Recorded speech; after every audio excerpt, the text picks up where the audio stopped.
지난주에 우리가 그 흐름에 대한 이야기를 좀 했죠. 그러니까 수업 마지막에 가서 흐름에 대한 이야기를 하면서 12연기적인 흐름, 12연기적인 흐름이 괴로움을 만든다면 이제 괴로움이 소멸된 흐름이 있다. 그래서 이제 아라한으로 뭐 이래야 한다면 요 두 가지 흐름이 완전히 격리된 흐름이 아니라 연결되어 있는 흐름이지 않느냐. 그래가지고 흐름을 역행하는 과정을 말하고 여기쯤에다가 예유자, 그래서 고멸의 흐름으로 들어가는, 그래서 예유자 이러면 이제 흐름에 든 사람 이런 의미였었죠. 뭐 이렇게 이제 흐름에 대한 이야기를 좀 봤는데 지난주 이야기를 조금은 수정할 부분도 있고, 지난주에는 흐름을 이렇게 괴로움을 만드는 하나의 흐름에다가 이렇게 역행하는 흐름에다가 이제 마지막 흐름, 고멸의 흐름, 이렇게 세 가지로 구분을 해봤는데 제가 조금 좀 미심쩍은 부분을 좀 찾아보다 보니까 약간의 수정은 좀 필요할 것 같고 뭐 그런 부분을 감안했을 때 이 흐름에 대한 이야기를 오늘 좀 시간을 좀 할애해가지고 알아보고 가는 것이 좋을 것 같아서요. 오늘 저는 요 흐름에 대한 이야기에다가 10가지 길에다가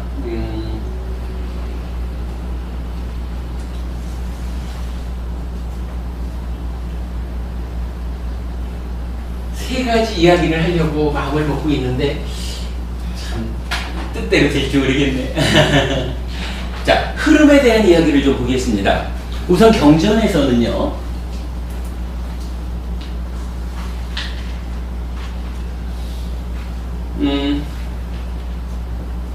기본적으로 흐름을 두 가지 방향으로 말을 해요.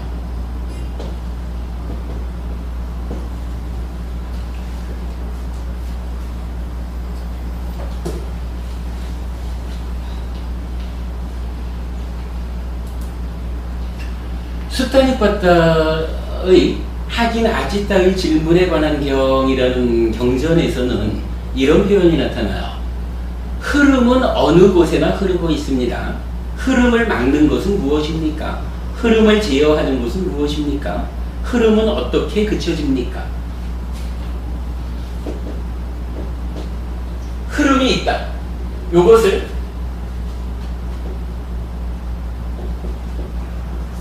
누가 막습니까?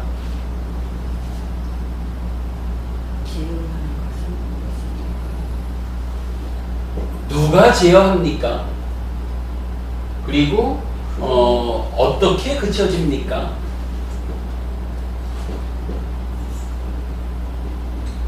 이렇게 이제 질문을 하거든요. 그러고는 여기에 대답으로 사티가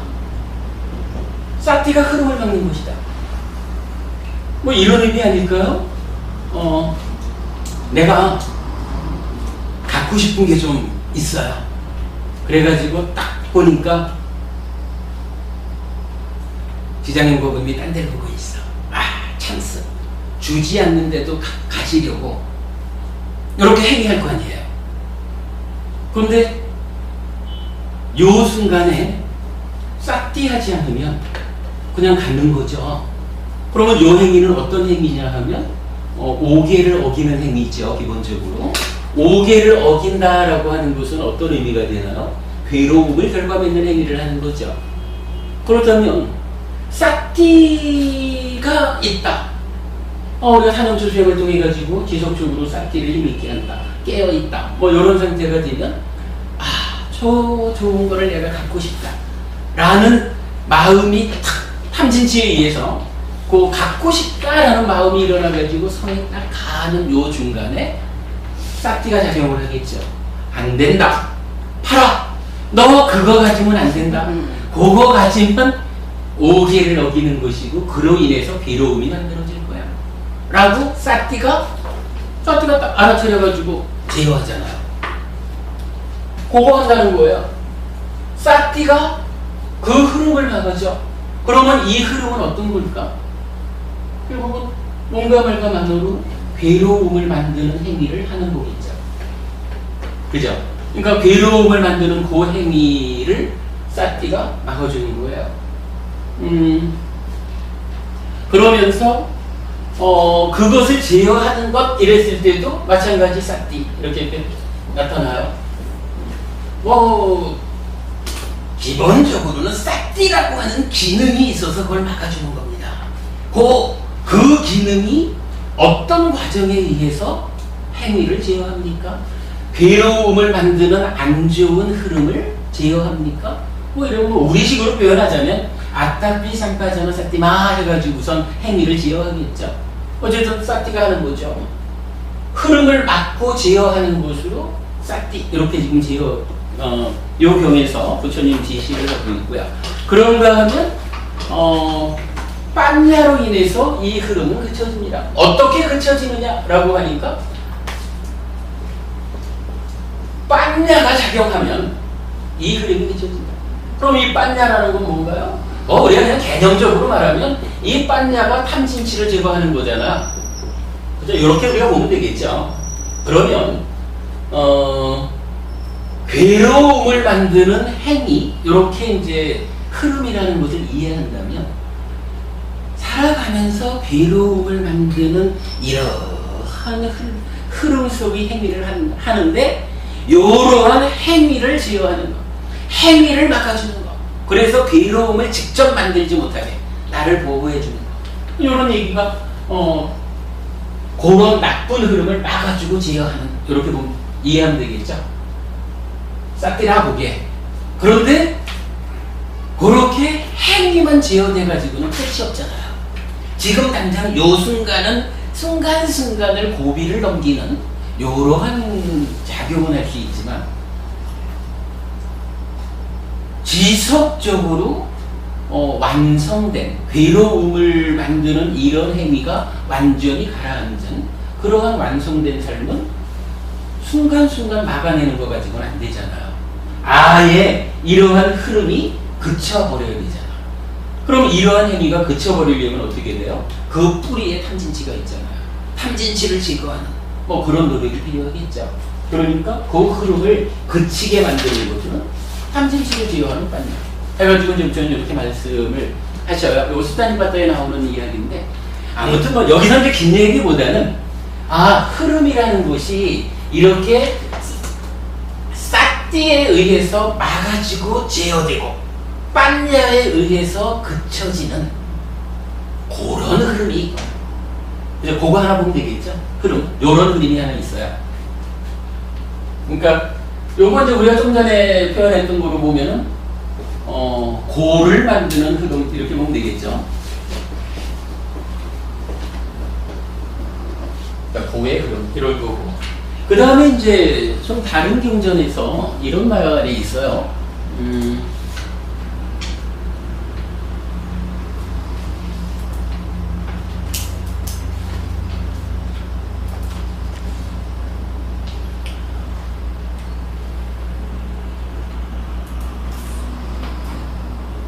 사리푸타경이라는 경전이 있는데 여기에서는 예류도를 얻기 위한 구성 요소가 설해졌다 이렇게 말을 하면서 이런 이야기가 나타나요. 사리푸타요, 흐름이라고들 한다. 사리푸타요, 어떤 것이 흐름인가? 세존이시여, 8가지 구성 요소를 가진 성스러운 도, 8정도가 바로 흐름입니다. 이렇게 얘기를 해요. 이게 괴로움을 만드는 흐름, 이것을 보았는데 전혀 엉뚱하게도 사리푸타경에서는 8정도가 흐름이다 이렇게 말을 하고 있어요. 그러면 8정도라고 하는 것은 우리가 알기로 고진, 멸도, 사성제 가운데 멸도 요거잖아요. 그러니까 괴로움의 일어남이고 소멸로 가는 길 요거잖아요. 괴로움을 소멸시키는 길이 8정도거든요. 그런데 이 8정도가 흐름이에요. 그러면 이 흐름은 이 흐름하고는 정반대되는 이야기가 되죠. 그래서 8정도로 정의되는 결국 괴로움의 소멸로 가는 흐름이다. 이렇게 보면 되겠죠. 고멸을 만드는 흐름.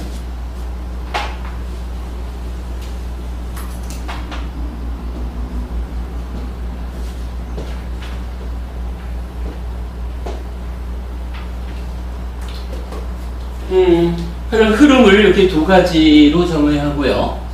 그런가 하면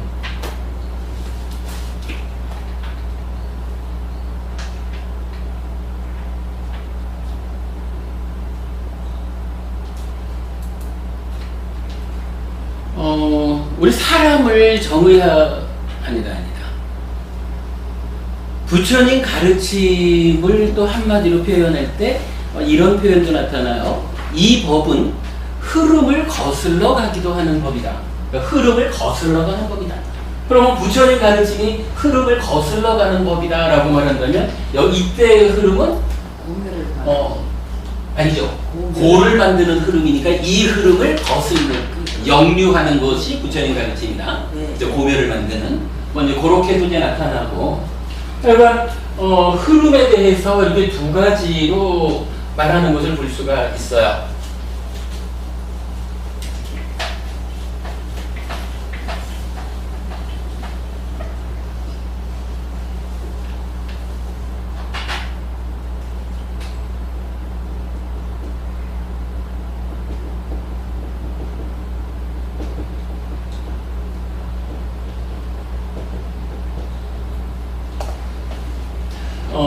흐름에 대해서 좀 더 구체적으로 설명하는 경전들이 몇 개 있는데요. 첫째로는 흐름을 따르는 경이라는 경전이 있어요. 흐름을 따르는 경.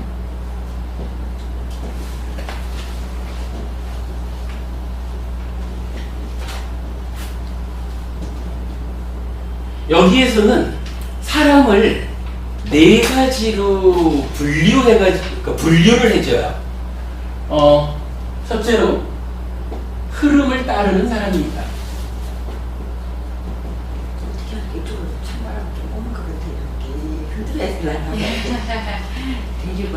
두 번째로 흐름을 거스르는 사람이 있다.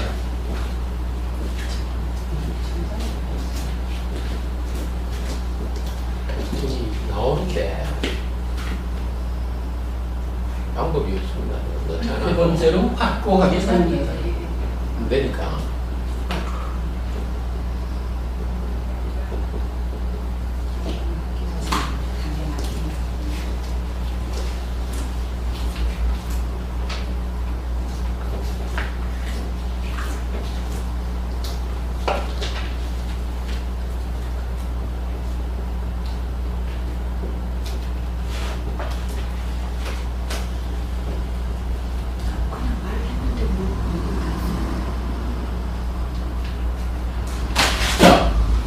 흐름을 따른 경에서는 사람은 이렇게 네 가지 종류가 있다라는 거예요. 흐름을 따르는 사람이 있어요. 여기서 흐름을 따르는 사람은 기본적으로 괴로움을 만드는 흐름으로 살아가는 사람이에요. 흐름을 거스르는 사람도 있고, 그 다음에 확고하게 서 있어. 확고하게 서 있다라는 것은 흐르는 가운데에서 그래도 딱 버티고 서 있다, 이런 의미 정도 되겠죠. 그런가 하면 아예 그 흐름을 건너가가지고 저 언덕에 가서 이제 물이 흘러가는 이것과는 관계없이 맨 땅에 서 있어. 네, 만약 그렇게 이제 네 가지로 사람을 구분을 해요. 그러면서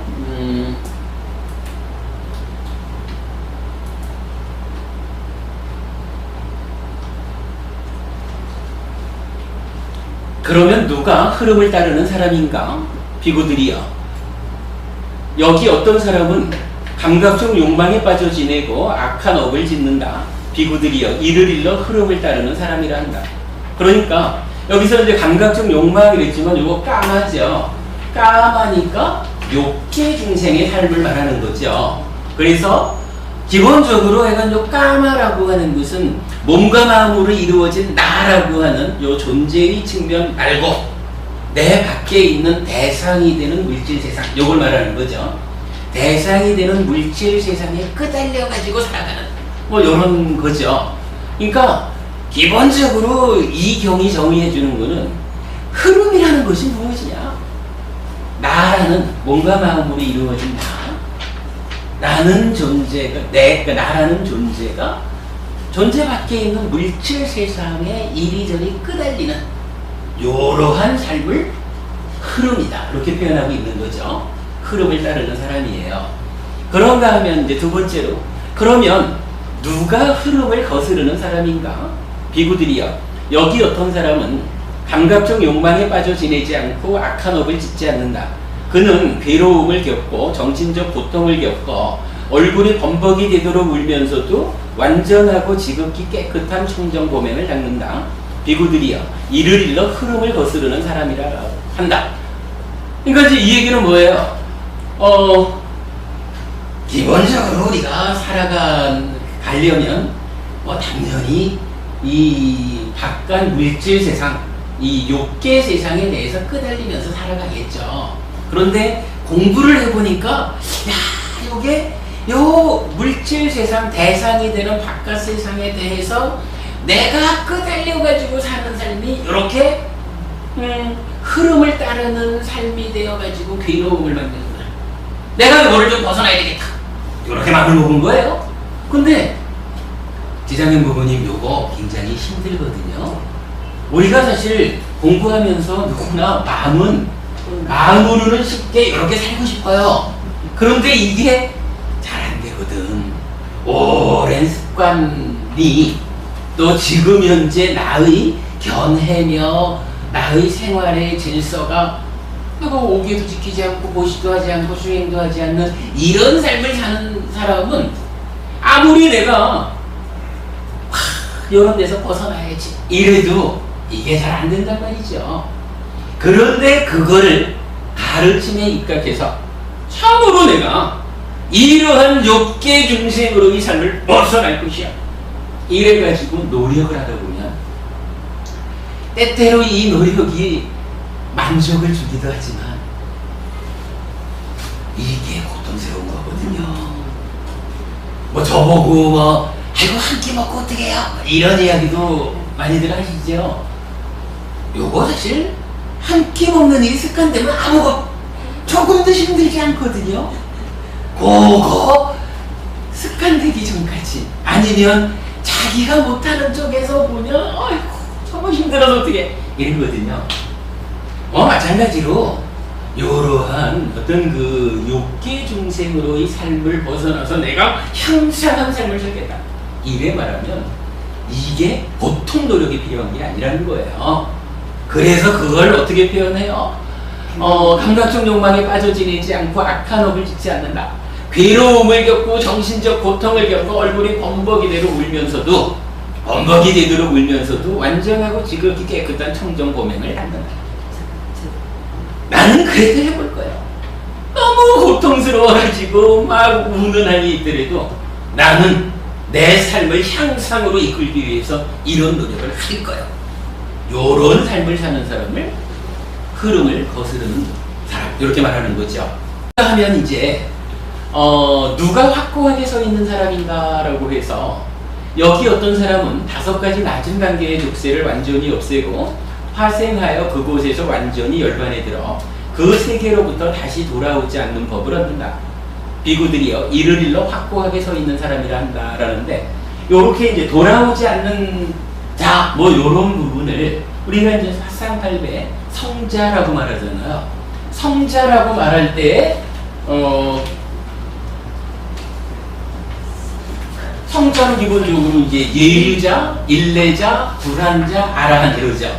그 중에 뒤끝에 3번째에 있는 불환자, 다시는 돌아오지 않는 자, 요 불환자를 성취한 사람을 일러서 이제 이 사람은 확고하게 서 있다 이렇게 말하는 거예요.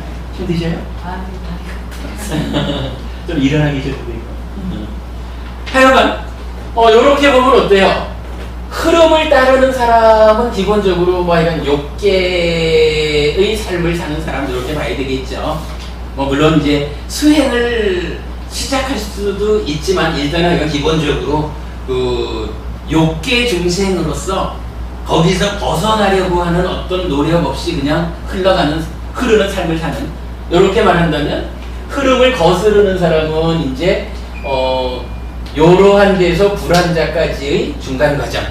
그러니까 내가 비록 아직 욕계 중생이긴 하지만 그러나 거슬러서 내가 요 삶을 향상할 거야 해서 노력하는 사람에서부터 예류자, 일례자를 성취한 사람까지를 흐름을 거스르는 사람, 이렇게 표현한 걸 보면 되겠죠. 왜냐하면 불안자가 확고하게 서 있는 사람이 불안자라고 정의되어 있으니까.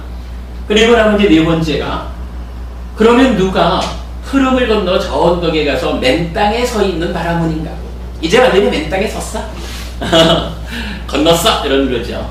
비구들이요. 여기 어떤 사람은 모든 번뇌가 다하여 아무 번뇌가 없는 마음의 해탈과 통찰지를 통한 해탈을 바로 지금 여기에서 스스로 최상의 지혜로 알고 실현하고 부족하여 머문다. 비구들이여. 이를 일러 흐름을 건너 저 언덕에 가서 맨 땅에 서 있는 바라문이라고 한다. 비구들이여. 이 세상에는 이러한 네 부류의 사람이 있다. 라고 나타나요. 뭐 뒤에 개성으로도 더 이어지는데, 요거 이건 결론적으로는 이렇게 말하거든요. 흐름을 건너가가지고 저 언덕에 가서 이제 더 이상 이 물의 흐름에서 휩쓸리지 않고 벗어나버린 저 언덕, 맨 땅에 서 있는 사람, 이 이제 아라한이라. 흐름을 따른 경우에서는 사람을 이렇게 네 가지로 구분을 해요. 그러면 뭐 이런 우리가 요 팔정도라고 하는 두 번째 의미의 흐름을 일단 좀 덮어두고 그냥 1번 괴로움을 만드는 요런 흐름을 전제로 해서 사람이 이렇게 구분되는구나 하는 걸 알 수가 있죠. 그런가 하면 요걸 또 좀 더 재밌게 설명하는 경전도 있어요. 이제 물의 비유경이 있는데,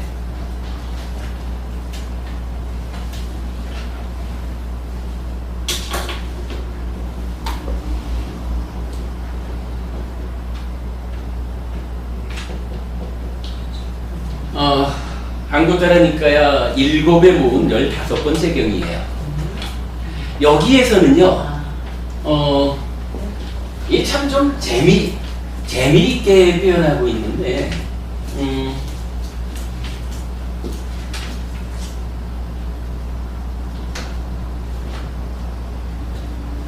물이 흘러가고 있거든요. 물이 흘러가는데,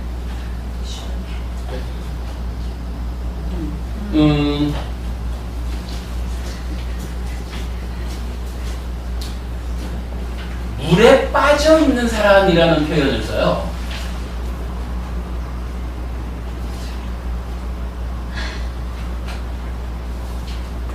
너무 더워서 문제인가요? 기수가 안 내려가니까 이거 따뜻하게 해놨다가 오히려 바꿔가지고 그렇구나. 그렇죠. 네. 그 차라리 문 열어보면 시원할 겁니다. 예, 그렇습니다. 저기 수업하다가 뭐 사실 너무 덥다 하는 것도 천재지변이거든요. 수업이 도저히 어렵겠다 싶으시면 말씀하셔요. 그러면은 뭐 오늘 하루 우리가 수업 좀 쉬고 편안히 말씀 나눈다 그래서 누구도 뭐라 하지 않거든요. 그러니까 있습니까? 예, 우선은 약간 제가 수업을 진행할 테니까 너무 좀 무리하다 싶으면 쉬자고 말씀하셔요. 네. 그러면 쉴게요.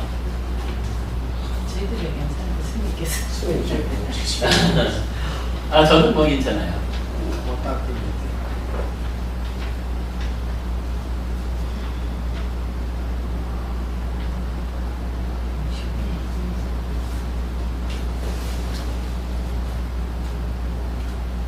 이렇게 표현을 하는 거예요. 지금 이제 이 흐름을 따른 경우에서는 그냥 흐름을 따라서 흘러가느냐, 흐름을 역행하느냐, 아니면 이제 딱 버티고 서서 더 이상 흔들림이 없어. 물은 니대로 흘러가라. 나는 든든하게 바위를 밟고 섰다. 뭐 이렇게 말한다면 아예 물 밖으로 건너가 버린 이렇게 이제 구분을 했는데 이제 요거 물의 비유경에서는 물속에 빠져 있는 상태를 말하는 거예요. 그러니까 뭐 낙동강 물이 흘러가면 낙동강 물에 빠져 있는 거야. 물에 빠져가지고 빠져 있는지도 모르고 하여간 물과 함께 이제 살아가는 거지요. 뭐. 그런데 어떤 사람은 이제 거기서 이제 물 밖으로 이렇게 솟아올랐다는 거야. 솟아올라가지고 와, 물 말고 바깥도 있네. 뭐 이렇게 위로 솟아올랐다라고 표현되는 상태를 말해요. 그리고는 솟아오른 상태, 그러니까 물 밖으로 이렇게 솟아올랐다. 요 상태에서 한 단계를 더 나가면 막 솟아올라가지고는 어휴, 바깥에 장이 있네? 라고 솟아오른 상태에서 관찰하는 요런 측면으로 이제 구분을 하는데 그걸 이제 7가지로 나눴어요. 자,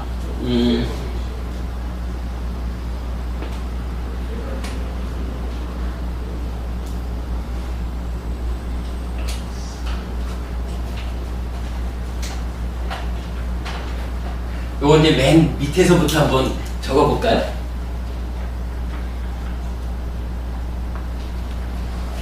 위로 솟아올라서 물을 건너 저 언덕에 도달하여 맨 땅에 서 있는 바람은 요거는 여기랑 똑같죠?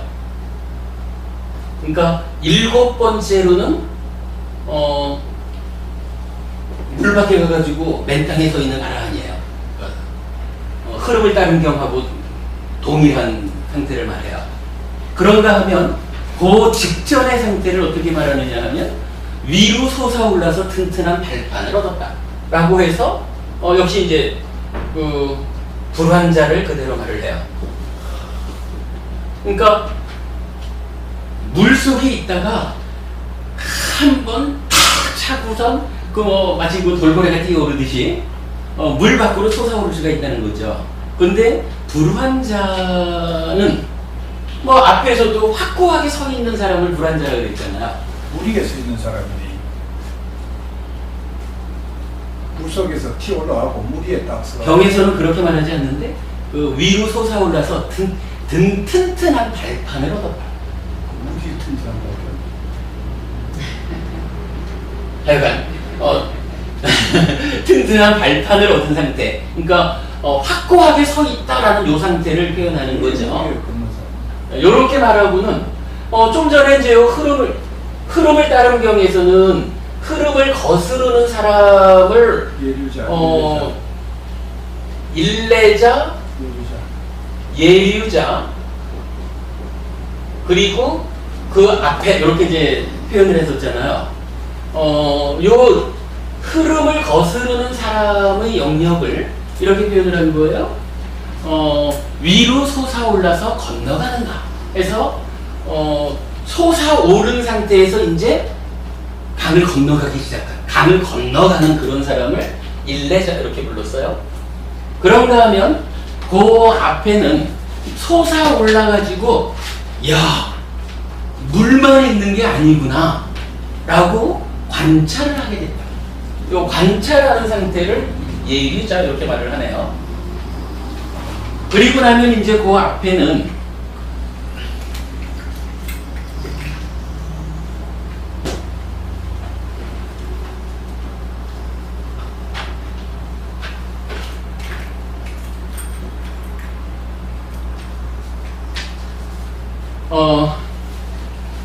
처음에는 물에 빠져서 계속 빠져 있는 사람.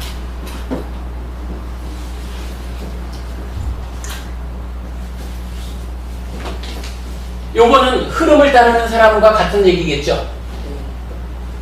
그리고 나면 이제 계속 빠져 있는 상태에만 있는 게 아니라 어쨌든 용을 한번 써가지고 위로 솟아올랐다가 다시 빠져. 솟아올랐다가 다시 빠집니다. 그러니까 다시 빠지기는 하지만 일단은 용을 써가지고 한 번은 솟구쳐 나왔습니다. 이런 상태. 그런가 하면 이제 세 번째로는 솟아올라가지고 다시 빠지지는 않고 솟아오른 상태에서 머물어. 뭐 이렇게 표현을 해요. 그렇게 되면 이제 우리가 이렇게 볼 수는 있겠죠. 자, 요거를 이제 순서대로 다시 보자면 계속 빠져 있는 사람이 흐름을 따르는 사람이다라고 한다면 일단은 거기에서 내가 한 번은 용을 써서 솟구쳐 올랐어. 다시 빠지더라도 뭐 그런 일단 뭐 아마도 우리들 수준처럼 그래도 내가 부처님 가르침에 따라가지고 삶을 향상할 것이요. 뭐 이래가지고 기도하는. 그러나 사실은 많은 사람들이 전에 와서 공부할 때는 그러는데 집에 돌아가면 똑같아지고 뭐 이런 경우를 표현할 수 있겠죠. 그런가 하면 일단 솟아오른 상태, 내가 그래도 부처님 공부를 바르게 해야지 이래가지고 5개를 지키기 시작한다. 보시를 하기 시작한다. 뭐 이런 어떤 상태가 되었다라고 할 때 그 상태에서 더 향상하지는 못하고 그냥 늘 5개를 지키는 삶만 유지해간다고. 뭐 어떤 하여간 한 번 뛰어오른 상태에서 더 이상 향상하지 못하고 그 상태 이렇게 나가는. 뭐 근데 여기서 사실은 경전이 정확하게 여기가 어디인지 정확하게 언급하지는 않고 있어요. 그러니까 뭐 그냥 우리가 대략적으로 뭐 어떠한 그런 상태를 구분해 주는구나. 일단은 그 욕계 중생의 그 삶의 흐름을 벗어나려고 시도조차 하지 않고 그대로 흘러가는 사람이 하나 있는가 하면 비록 다시 빠지기는 하더라도 내가 그래도 해가지고 한 번씩 용을 써서 뛰쳐나는 그런 상태. 그리고는 그래도 또 뛰쳐온 상태에서 뭐 제가 이런 거를 정확하지 않지만 이제 예를 들자면 나는 그래도 5개를 지킬 거예요 하면 더 향상은 못하더라도 5개를 지키는 이 삶은 유지해갈 수 있는 뭐 그런 솟아올라가지고 다시 빠지지 않고 머물기는 하는 뭐 그렇게 표현을 하는 거고, 그 다음에 이제 여기서 중요한 개념 하나가 우리가 지난주에도 예류자라고 하는 단계가 굉장히 비중 있는 단계다라는 이야기를 했었죠. 예류자부터 이제 어떤 이야기가 나타난 거예요?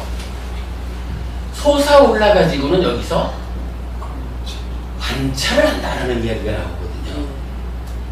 그러니까 요 관찰을 한다라는 이야기가 이제 물 밖의 세상을 그냥 용트림을 해가지고 탁 튀어나온 요 상태에서 정신을 차리고, 달리 말하면 이제 물 밖의 세상을 볼 수 있는 눈을 뜨고, 요런 이야기 있죠.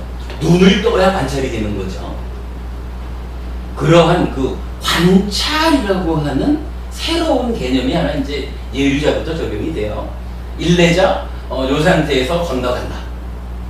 그리고 불환자, 이제 확고히 섰다. 그리고 아라한, 건너가서 맨 땅에 섰다. 이렇게 말하죠. 이럴 때 보면 이건 흐름을 거스르는 단계는 요 솟아오름부터 일례자까지 이렇게 이제 비유를 할 수 있겠죠.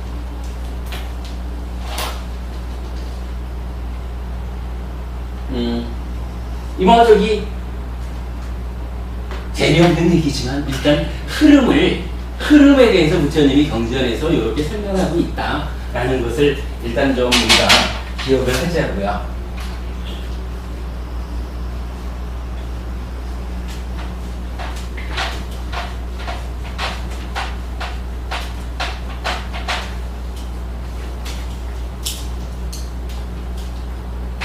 이런 가운데 지리한 경전을 하나 더 보려고 합니다. 마지막이니까야 34번경인데 소치는 사람에 대한 작은 경이라는 경전이 있어요. 이런 얘기를 해요. 겐지스강이 있거든요. 이게 이제 겐지스강이야.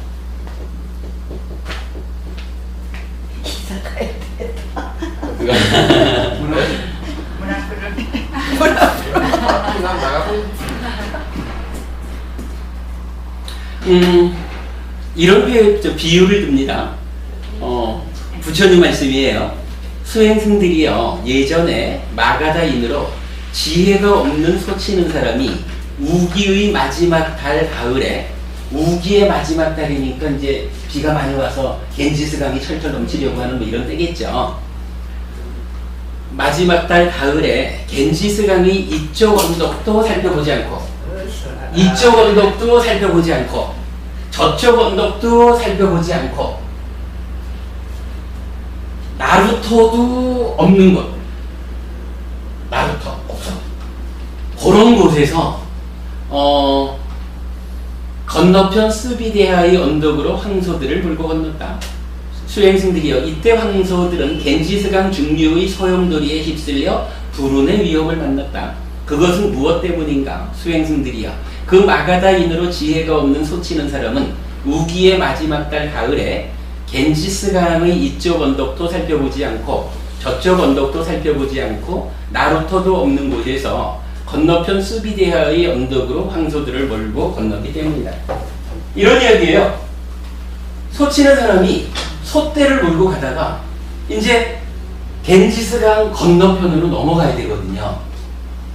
그런데 소치가 목동이죠. 목동이 딱 가다가 강이 나타나니까 강이 나타났군, 건너자 해가지고는 소들아 건너 해가지고 회초리를 휘두르면서 그냥 건너가는 거야.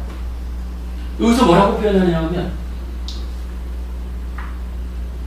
요쪽 강가에서 요쪽 강원도도 야 어디가 좀 소를 몰고 가기에 적절한 장소인가 잘 살펴봐야 되잖아요. 잘 살펴보고 저쪽 편에 대해서도 저쪽이 어떤가, 어디가 좀 건너가기에 좋은가 잘 살펴봐야 되겠죠. 그리고 겐지스강이 낙동강 정도 강도 아니죠. 그러니까 여기엔 배가 있어야 되잖아. 나루토라는 개념이 또 나오잖아요. 그런데 이쪽 언덕도 살펴보지 않고 저쪽 언덕도 살펴보지 않고 나루토도 없는 곳에서 쭉 소떼를 몰고 오다가 건너간 거예요. 가다 보니까 강 중간에서 불운을 만났어. 다 죽어버린 거죠. 그리고 이렇게 말하세요.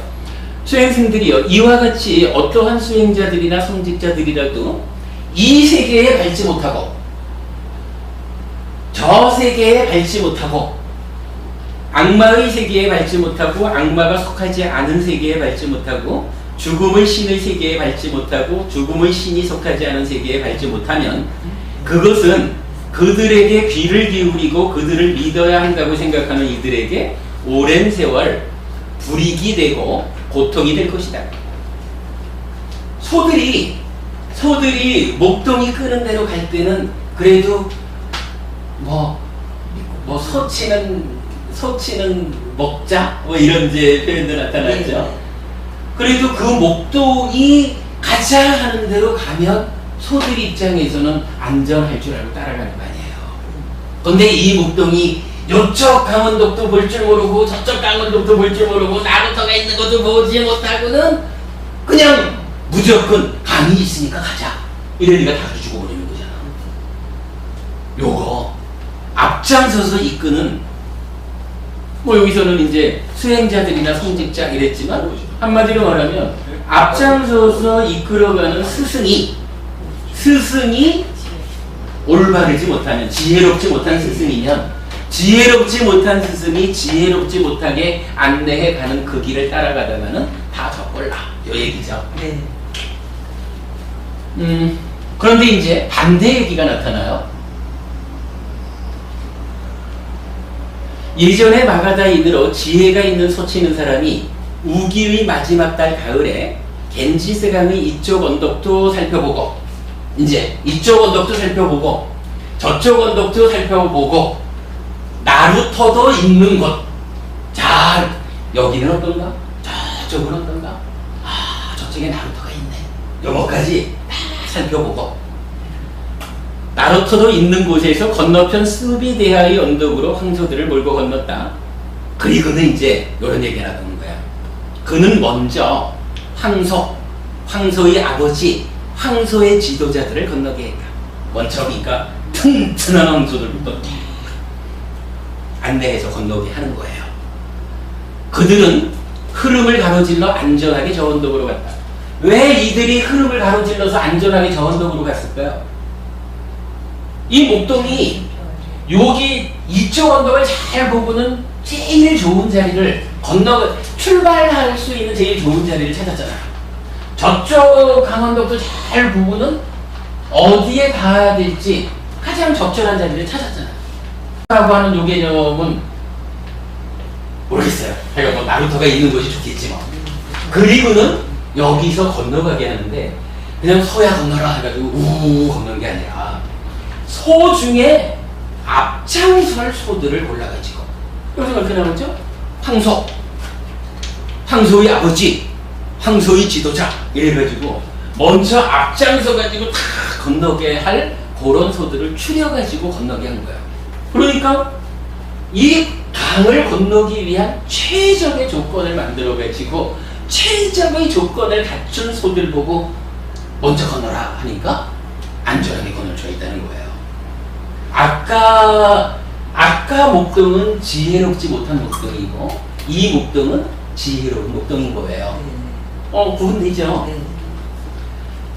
똑같은 이야기를 이렇게 나타나요. 그 다음에는 힘센 소와 잘 길들여진 소를 건너게 했다.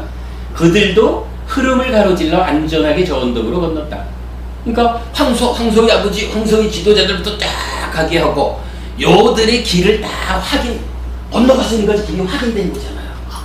그 길을 딱 확인해 놓고는 그 다음에 이제 힘센 소, 잘 길들여진 소를 딱 건너게 하는 거예요. 그 길 그대로 가게 하는 거예요. 그리고 나서는 그 다음에는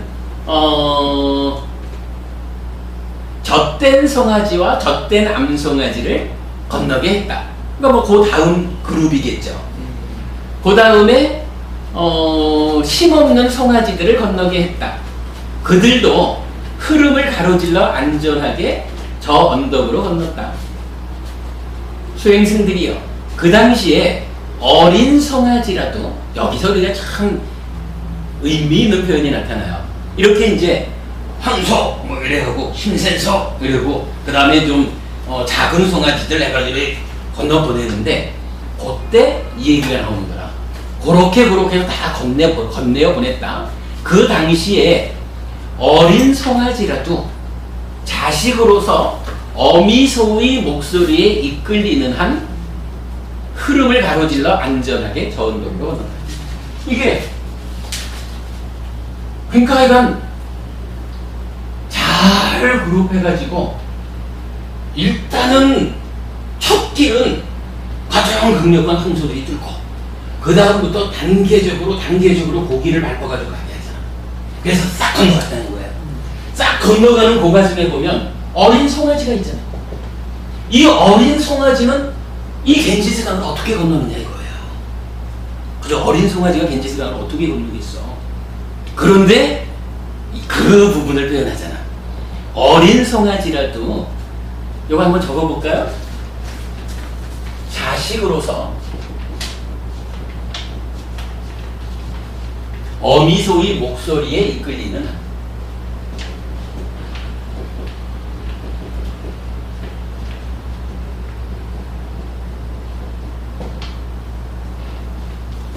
흐름을 가로질러 안전하게 저 언덕으로 건넜다. 목소리 큰 것만 하면 건너간다 이 말이죠. 그죠? 바로 그 말씀이에요. 어린 송아지를 무슨 방법으로 건너겠어요? 잘 데리고 가겠어요. 그러니까 이때 이 상황에서 어떻게 건넜습니까? 라고 하니까 일단은 목동이 잘 지혜롭게 강을 건네이면서 마지막 요 어린 송아지들은 자식이잖아. 자식으로서 어미소의 목소리 음매도 알아듣겠지 뭐 엄마가 부르는구나 하고는 그 어미소의 목소리에 이끌려서 딴짓 안 하고 야 나도 이 강을 우리 엄마를 따라서 엄마의 목소리가 이끄는 그대로를 딴짓 안 하고 따라가야 요 강을 건너겠구나 그거잖아요. 그리고 이 지혜로운 목동이 여러 과정을 밟았기 때문에 어린 송아지도 결국 어미소의 목소리에 이끌려가지고 무사하게 건너갔다. 요 얘기죠. 재밌는 얘기예요. 소도 해부장치입니다. 해부장치이고. 동물의 왕국도 자, 요런 비유를 놓고 부처님이 이렇게 얘기를 하셔요. 수행승들이요, 이와 같이 어떠한 수행자들이나 성직자들이더라도 이 세계에 밟고, 그죠? 이 세계에 밟고 저 세계에 밟고, 뭐 악마의 세계, 악마가 속하지 않은 세계, 죽음의 신의 세계, 죽음의 신이 속하지 않은 세계, 이건 말에 넘어가고, 그러한 세계에 밟다면 그것은 그들에게 귀를 기울이고 그들을 믿어야 한다고 생각하는 이들에게 오랜 세월 이익이 되고 행복이 될 것이다. 뭐 아까 같은 경우죠. 아까는 스승이 지혜롭지 못하다 보니까 그 스승을 따라가면 내가 이 삶의 흐름을, 이 괴로운 삶을 건널 것이야. 이렇게 믿고 가던 사람들이 앞장서 가는 스승이 이 세상도 모르고 저 세상도 몰라. 거기에다가 길을 건너가는 최선의 길도 몰라. 아까 우리 한식으로 하면 직접 가지 못하고 빙빙빙빙 돌아가. 뭐 이러다 보니까 그 스승을 따라가는 무리들이 결국은 겐지스강에 소들이 빠져 죽듯이 이 욕계 세상의 이 거대한 흐름에 빠져가지고 오랫동안 고통을 받게 됐다. 이 얘기잖아요. 그런데 이제 여기는 지혜로운 목동처럼 지혜로운 스승이 있어가지고, 지혜로운 스승이 이 세상도 잘 알고 저 세상도 잘 알고 건너가는 그 길도 잘 알아가지고 큰 방법으로 안내해서 가면 공부 잘하는 사람들은 잘 나가고, 공부 못한 사람들은 좀 어렵기는 하겠지만 그래도 바로 옆에 나타나는 거죠. 공부 잘하는 사람들은 그냥 앞에서 스승이 다 걸어만 가면 그 길로 그냥 가면 돼요. 근데 공부의 힘이 약한 사람들도 있잖아요. 공부의 힘이 약한 그 사람들도 자식으로서 스승의 목소리에 이끌리는 한, 그죠? 스승의 목소리에 이끌리는 한 안전하게 건너가요. 그렇게 말하는 거죠. 그때는 목소리가 하기보다 스승의 가르침을 안 듣고 염두에 두고는 그대로 딱 이런 뭐 같은 의미로 이런 이제 그 스승의 가르침대로 살아가는 거. 네.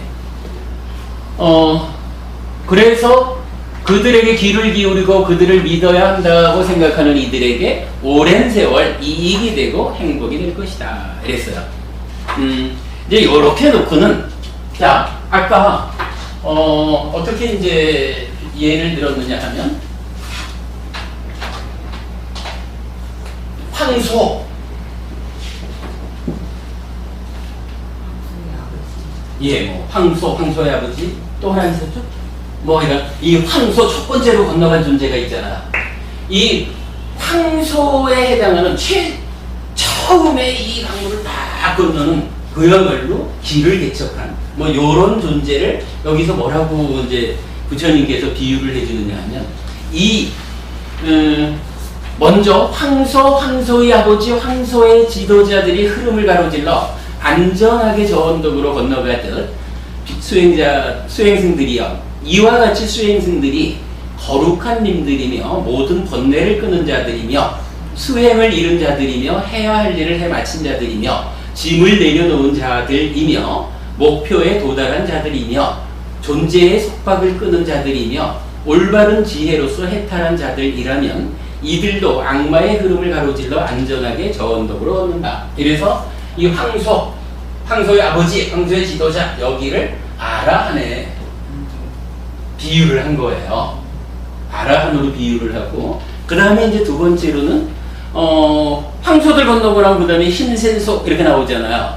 그 힘센소로 두 번째로 이제 건너는 무리를 불환자 이렇게 비유를 하신 거예요.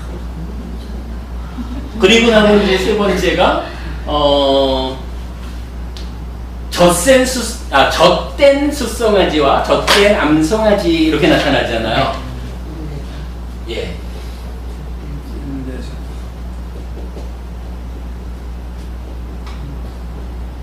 일레자의 비유를 했고, 그 다음에 힘없는 송아지들,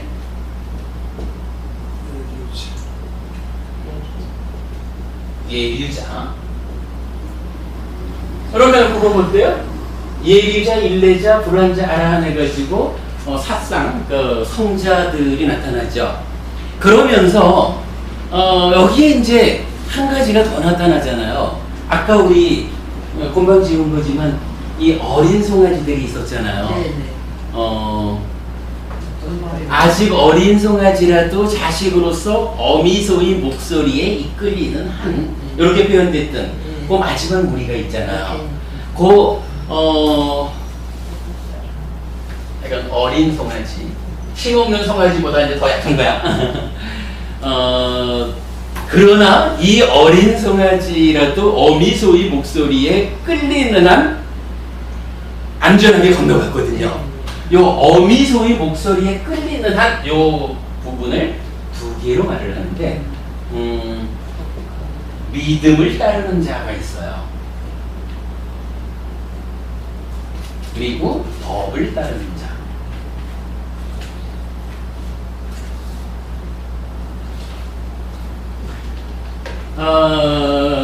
뒤에 우리가 공부를 하겠지만, 예류자라고 하면 예류과를 성취한 사람이거든요.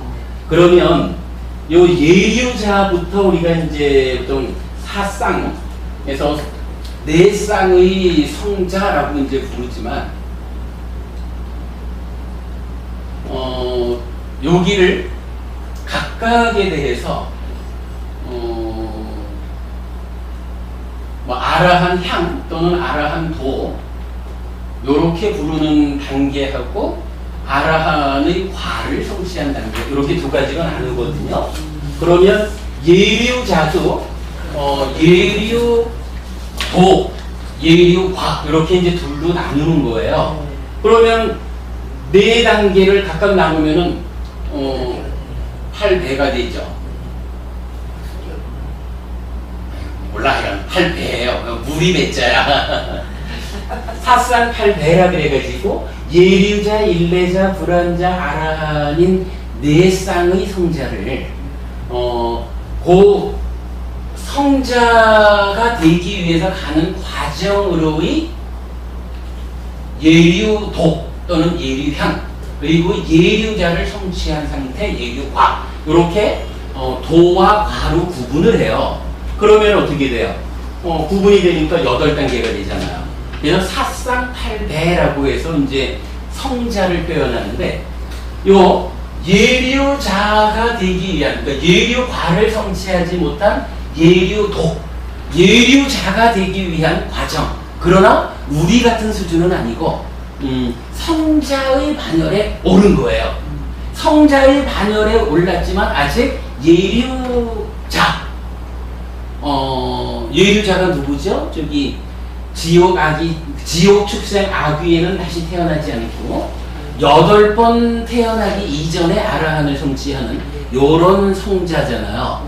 그런데 아직까지 그 예류자가 되지는 못했지만, 그러나 중생의 수준을 벗어나가지고 성자의 위에 오른 그 예류도에 들어있는 사람을 두 가지로 나누어서 말하는데, 그러니까 한 사람은 믿음을 따르는 자, 한 사람은 법을 따르는 자, 이러거든요. 그러니까 요 둘을 합하면은 예류도 또는 예류향, 이렇게 부르는 거예요.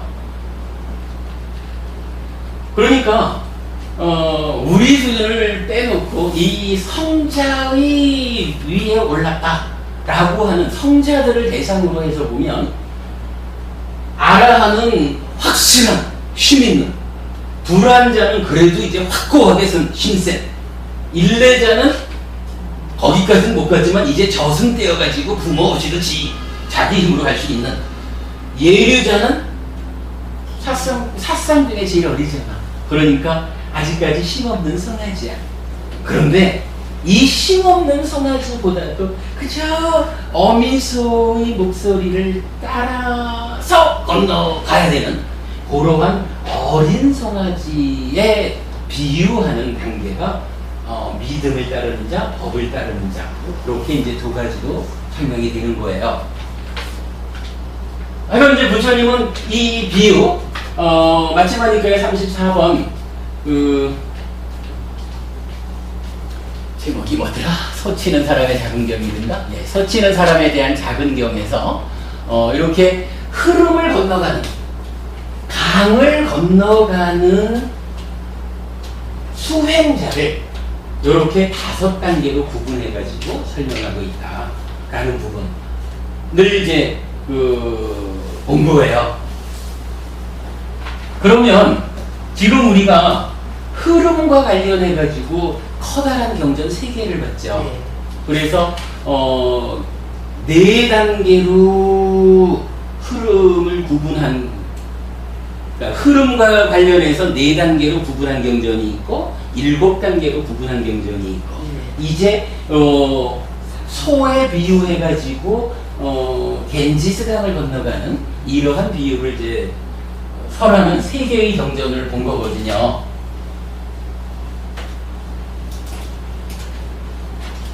배자가 아닌 기자 밑에 차가 들어가는 게 물이 돼. 그렇죠.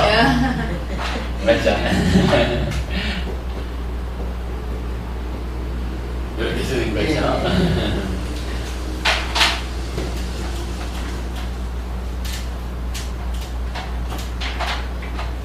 자, 이걸 놓고 이 3개의 경전을 통해서 사실은 우리가 중요한 한 가지를 발견해야 될 것 같아요. 기본적으로 흘러가잖아요. 그죠? 기본적으로 흘러가는데 이거를 역행하자라는 경우가 나타나고 그 다음에 이 어딘가에 확고하게 쓴 상태가 나타나고 그런가 하면 아예 강 밖에 가서 맨 땅에 서 있는 이렇게 4가지 상태가 나타났죠. 그러면서 여기에 대해서 동일하지만 이 역행하는 상태를 놓고 솟아오르는 이야기를 하죠. 솟아올라가지고 다시 빠져. 그냥 솟아오른 상태로 머물러. 그런가 하면 솟아오른 상태에서 관찰한다. 이렇게 나타나죠. 그래서 아까 이 관찰하는 상태가 예류자였잖아요.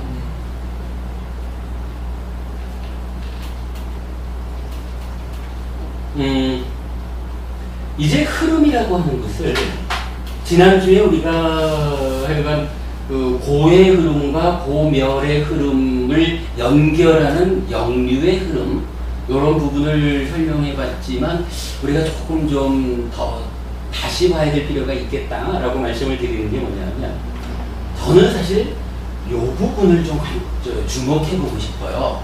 흐름이라고 하는 중요한 주제에서 우리가 발견해야 될 게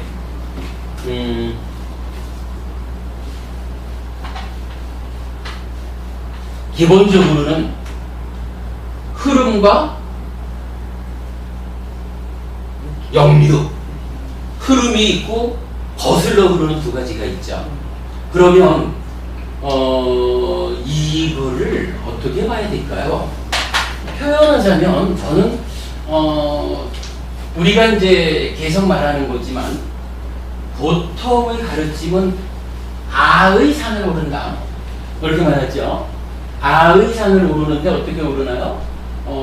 욕계 중생으로의 산도, 그러니까 욕계의 산도 있고 이게 초선, 제2선, 제3선, 제4선 올라가는 색계의 산도 있고 공무변초부터 올라가는 무색계의 산도 있고 그런데 요 아의 산 꼭대기를 올라간다 그래가지고 요게 완성이 아니죠.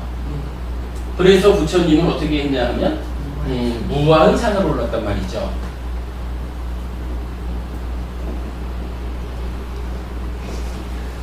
산을 오른다라고 하는 거하고 흐름을 거슬러 가자라는 거하고가 어찌 보면 통하는 의미가 아닐까라는 생각이 들거든요. 그러면 여기서 산을 오른다라고 말할 때 뭐 보통은 보통은 우리가 다 이 욕계에서 그저 좋은 건 다 내 거 하고 싶고 뭐 요런 삶을 통해서 이게 과하면 지옥도 가고 짐승으로도 태어나고 아기로도 가고 웬만해서 인간으로 태어나고 그걸 거슬러 올라가면 욕계 하늘에서 새끼 하늘, 무새끼 하늘 이렇게 올라가는 삶을 살잖아요. 그런데 그러한 삶을 산다라고 하는 거는 어쨌든 특징적으로 보면 요 아가 사실은 무아야 라고 하는, 사실은 무아라고 하는 요거를 관찰하지 못하는 삶이죠. 네. 아의 산을 오른다는 거 공감하시죠? 아의 산을 오른다, 무아인 줄 모르고 그냥 요 상태를 나로 삼아서 따지자면 이게 어떤 거죠? 아니까 아라는 것은 기본적으로 상나가정이죠. 이 상나가정 요 상태의 쌍냐가 번뇌잖아. 네. 요 번뇌 때문에 무명이 생기죠. 네. 요거 합해가지고 치라고 하죠. 그러면 요 치 위에 탐이든 진이든 함께하는 거죠. 그래서 아의 산이라는 것은 기본적으로 탐진치가 함께하는 산이죠. 흐름이다라고 할 때 이 괴로움을 만드는 흐름이라고 하는 거, 그냥 근데 여러 가지가 나왔지만 결국은 이거는 탐진치 이런 이야기가.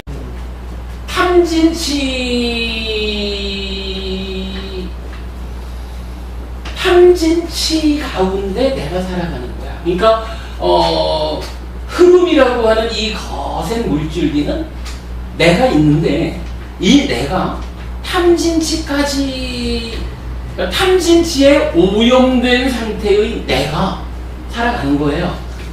그죠? 탐진치에 오염된 상태로 뭐 욕계 중생의 내가 이렇게 살아가는 거예요. 그러니까 탐진치 때문에 내가 어떻게 한다라는 걸 볼 줄도 모르고 그냥 나는 탐진치까지, 그러니까 탐진치에 오염된 상태로 내가 되어가지고 욕심나는 거는 내 거 하고 내 거 하려고 그랬는데 네가 안 줘? 막 걷어차가면서 그래도 내 거 하고 뭐 이렇게 하는 거잖아요. 그런 흐름이거든. 그런데 그 흐름 가운데에서 야 그래도 이건 아니구나 내가 삶을 향상해서 이제 나쁜 세상 삼합처에 태어나서도 안 되겠고 욕계에서도 하늘로 이제 새끼로 무새끼로 올라가는 삶을 살아야 되겠다. 이렇게 이제 그 탐진치 가운데 있지만 삶을 향상하는 노력이 있겠죠. 네. 저는 요게 정확할지는 모르겠지만 이 거슬러 간다라는 삶이 어차피 이거잖아요. 흐름이 이런 흐름이 있는데 이 흐름이 탐진치에 오염된 상태로 내가 가는 거예요. 근데 요거를 그대로 방향만 틀어가지고 탐진치에 오염된 상태의 내가 나는 이런 삶은 싫어 향상할 거요 해가지고 거꾸로 가는 거잖아요. 그렇게 저는 볼 수 있을 것 같아요. 그런가 하면 이제 현명한 사람은 부처님한테 공부를 하는 사람들은 어떻게 될까? 이렇게 거슬러 가는 길은 아무리 가봐야 완성할 수 없어. 여기에서는 이 탐진치와 함께 살아가는 여기서 탐진치 요거를 떼버림으로써 사실은 내가 아니라 무아야. 난주라는 요것조차도 사실은 형성된 거야. 라고 하는 무아를 보는 데로부터 어디로 가요? 이제 무아의 산으로 옮겨가는 거잖아. 그죠? 그런데 요게 저는 참 요 표현이 제가 이제 원어까지 확인해보지는 못했는데 솟아오른다. 강물이 이렇게 흘러가는 거 내가 탐진치에 오염된 채로 내가 되어가지고 살아가. 그러니까 강물이 흘러가. 그런데 이 흐름으로는 흐름 따라가든 거꾸로 가든 그냥 탐진치와 함께하는 나야. 그래서 아가 되어서 아의 산으로 오르는 게 역행이야. 이렇게 본다면 거기서 이제 솟아올랐어. 이 흐름에서 떨쳐 솟아올랐어. 처음에는 뭐 솟아오르다가 빠지기도 하고 그냥 솟아오른 상태로 머물기도 하는데 문득 한 지점에 가면 솟아올라가지고 관찰을 해. 그럼 여기서 관찰이라는 건 뭐예요? 탐진치와 함께 흘러가는 이 삶의 밖에 나와가지고 아 사실은 저기 탐진치라고 하는 나 아닌 거, 나 아닌 탐진치라는 저 오염원의 오염된 상태를 나인 줄 알고 살아가는 삶이 있구나. 그런 흐름이 있구나. 요걸 관찰하는 거 아닐까요? 그러니까 예유자를 우리가 달리 말하면은 법안이 열린 사람, 사성체를 관통한 사람, 뭐 이렇게 이제 여러 가지로 예유자를 부르잖아요. 그러면 결국은 이 예유자가 바로 무상고 무아를 관통했다. 이렇게 말하는 거란 말이죠. 지금 여기서 말하는 아의 산에서 사실은 그 아가 무아야. 요거를 관찰하는 필요성. 그래가지고 그걸 관찰하는 순간 무아의 산으로 옮겨오는 거잖아요. 그죠? 요렇게 연결을 해서 보면 이 솟아오름이라고 하는 요 단어가 일러주는 바가 바로 그런 것 같아요. 탐진치에 오염된 상태로 탐진치까지도 나인 줄 알고 살아가는 이런 흐름에서 이제 사실은 탐진치는 내가 아니야.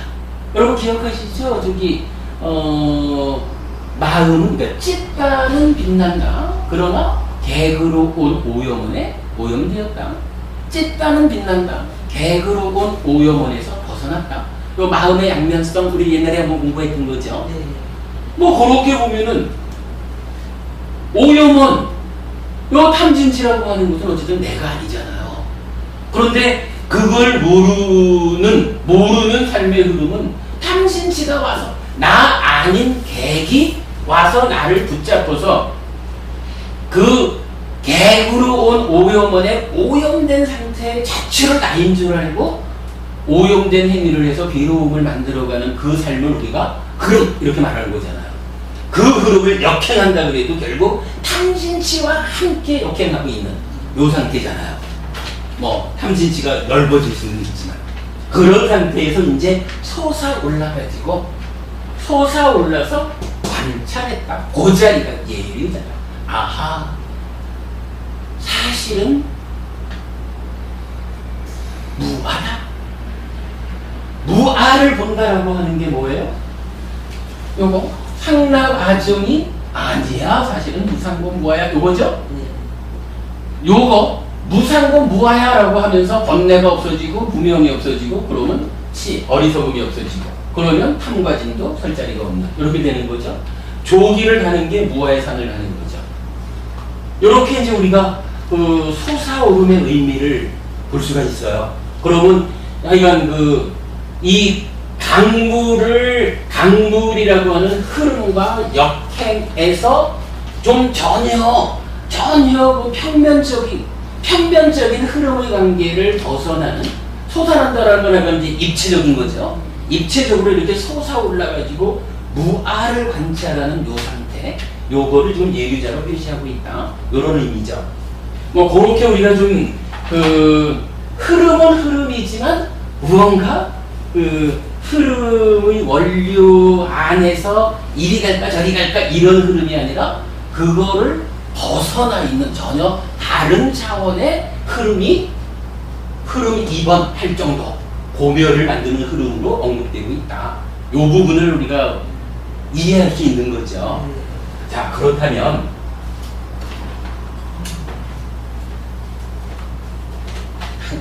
이런 이야기를 이제 세 번째 경전하고 함께 연결을 해보자고요.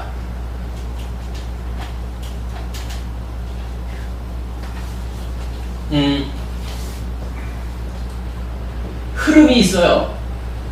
역류하는 흐름도 있죠. 그런데 이제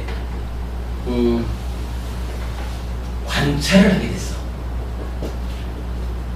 무상고 무아를 보았어.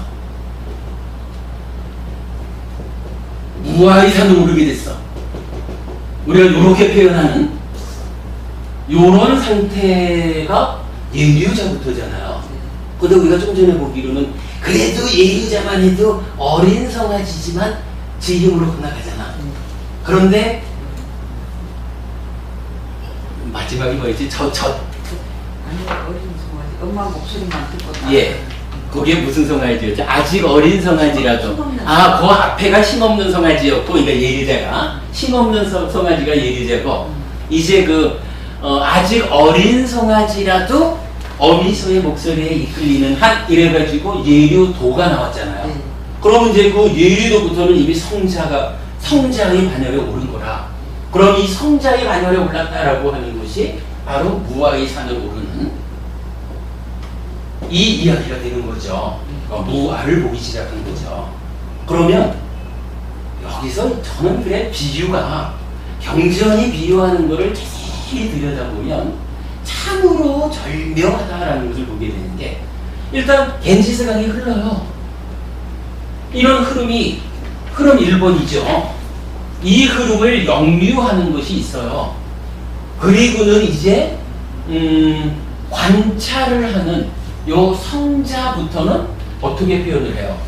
이쪽 강원도에서 이쪽 강원도로 건너가잖아요. 좀 전에 우리가 앞에 경전을 예를 들어가지고 이렇게 흐르는 강물을 역행을 하던 이런 평면적인 강의 흐름에서 이제 입체적으로 뛰어 올랐으니까 솟아올라가지고 관찰한다. 이렇게 다른 거로 갔잖아요.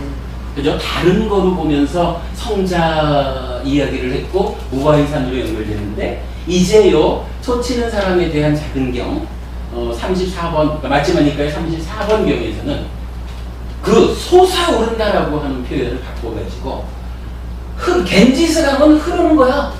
역행할 수도 있어. 그러나 역행한다 그래가지고 이 겐지스강의 끝을 어디까지 갈 수 있을까?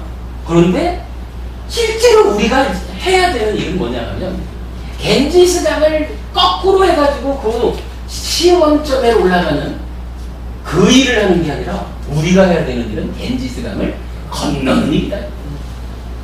이거는 완전히 그죠? 평면에서 입체적으로 되는 것처럼 강이 흘러가는 이 방향을 이제는 전혀 달리해가지고 그거와 상관없이 걷는다. 이렇게 보는 거죠?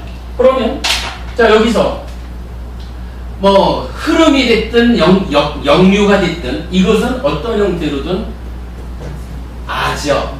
요거는 뭐예요? 우리식으로 표현하자면 찌따 플러스 탐진치죠. 찌따 더하기 탐진치 즉 가래 요러한 가래 상태의 내가 흘러가든지 괴로움을 줄이기 위해서 눈물이 범벅이 되더라도 역류를 하든지 어쨌든 그 삶은 아야 찌따 더하기 탐진치 가래로서의 삶이라고. 그런데 이러한 삶을 이러한 역행을 가지고는 괴로움의 끝에 도달할 수가 없어. 부처님이 이제 자 여기서 이제 그 말씀이 나오죠. 지혜로운 목동은 여기도 잘 보고 여기도 잘 보는 거야. 나루토도 찾아내고 그리고는 순서대로 아라함에 해당하는 소부터 불환자의 일례자의 예류자의 그리고 예류향 믿음을 따르는 자 법을 따르는 자까지 잘 요렇게 해가지고 건네보내잖아요. 그런데 요 건너간다라는 요 길은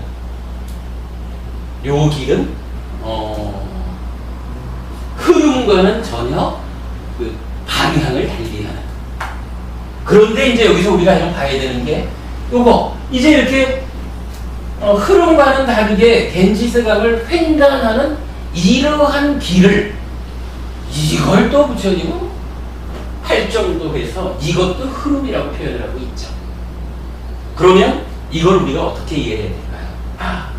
겐지스강을 따라서 흘러가든지 역행하는 흐름이 됐든지 이건 탐진치와 함께하는 상태로서 그냥 별 생각 없이 괴로움을 만들어가면서 사는 삶이 됐든지 나는 괴로움이 싫어 해가지고 역행하는 삶이 됐든지 뭐 그렇다 하더라도 해결점이 그러니까 종착점에 갈 수 없는 그런 상태에서 이제 부처님은 전혀 다른 차원으로 이제 물 따라가지 말고 건너자.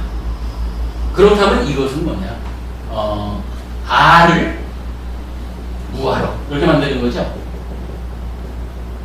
아를 무아로 바꾸는. 그래서 탐진치를 제거해서 따나가 아니라 찢다로서 이렇게 가는 삶을 말하는 거겠죠. 흐름을 그러니까 흐름 1번과 흐름 2번에서 이렇게 앞에 경전에서는 물에 빠져서 가는 상태에서 솟아 올라가지고 벗어나는 이렇게 표현을 했다면 이제 요 소치는 경에서는 물의 흐름과는 전혀 다른 각도로 강을 건너가는 쪽으로 흐름 2를 표현하고 있다라고 하는 그거를 이제 우리가 이해하는 것으로 하자고요. 굉장히 어려운 이야기이기는 하지만 이 흐름이라고 하는 부분이 사실은 중요한 의미를 가지고 나타나기 때문에 좀 알아본 걸로 하겠습니다. 가만히 있어봤는데 요거에서 뭔가를 하나 제가 얘기를 하고 싶었는데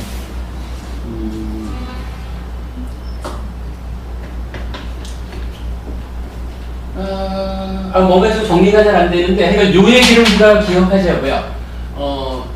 탐진치와 함께하는 삶으로서 그러니까 탐진치와 함께하는 상태로서의 내가 그대로 흐름을 따라갈 거냐 역행할 거냐 이러한 하나의 흐름 관계가 있는가 하면 이제 탐진치가 배제된 상태로서의 내가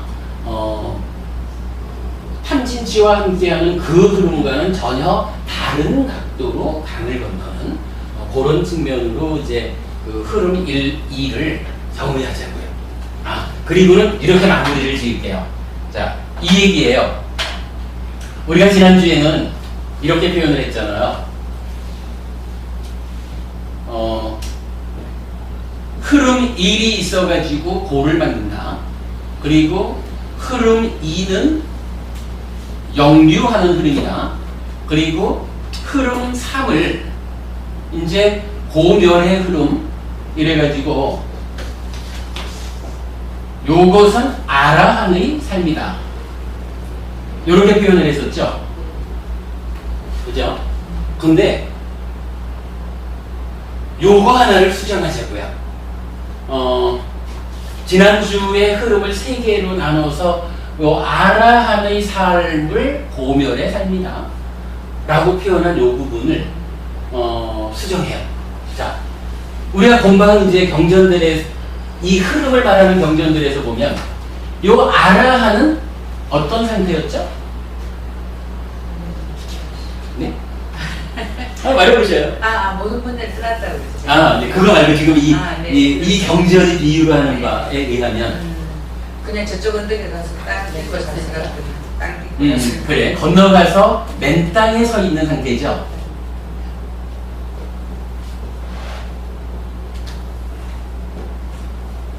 일단은 하여간 겐지스강을 건너가서 이 겐지스강의 영역을 벗어나가지고 맨 땅에 서 있는 거라.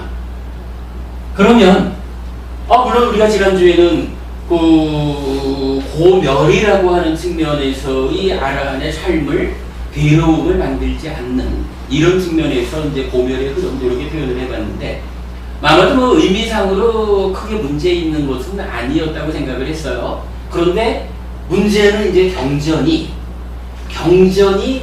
요 아라한의 삶을 어떻게 표현하고 있냐 하면 하나의 흐름이라고 말하지 않는다는 거라. 요 말씀 여러분 이해해 주셔요. 그러니까 아라한이 된 상태는 더 이상 고멸의 흐름이 아니고 이제 맨 땅에 서 있어. 흐름으로부터 벗어나 버린 거야. 고멸이라고 말할까 솔직히 너무나 거지 따지는 거 이렇게 생기는 고가 있는 게 있어야 뭐 멸하든지 하는데 그거는 이제 고멸의 과정이냐 네네. 아니면 고멸의 완성 상태냐.